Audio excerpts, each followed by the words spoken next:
dorsal 207 es Ton Macías. Hola. Mario es su amigo imaginario. ¿Conocéis al amigo de Juan llamado Mario? Sí, sí.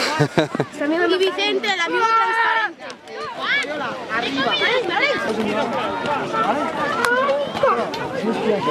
Vale, derrapadores. ¡Vamos!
Mejores tiempos.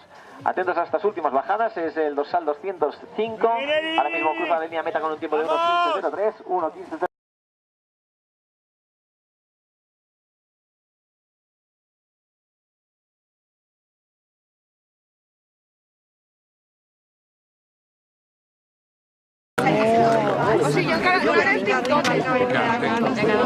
El arte del morirte de frío. Ponerlo ahí. Sí, ahora. ¿Eh?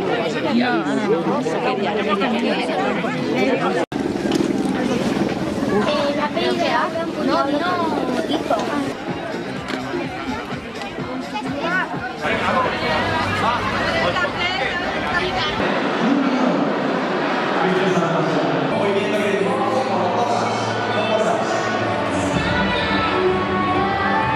Sorteo para 2 personas. Ahora mismo, hoy, de aquí, van a salir.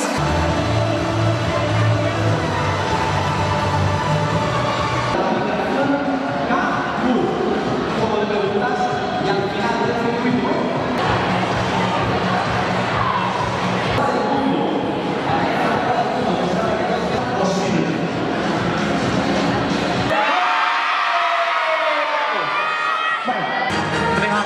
José Ramón Ubeira, de la Junta Directiva del CAE. Arriba, las rápidas, fuerte aplauso. Copenhagen, los tenemos aquí a los 5 más rápidos, claro que sí. No pegas tanta raya. Fuerte aplauso para María Liz, que se lleva este premio.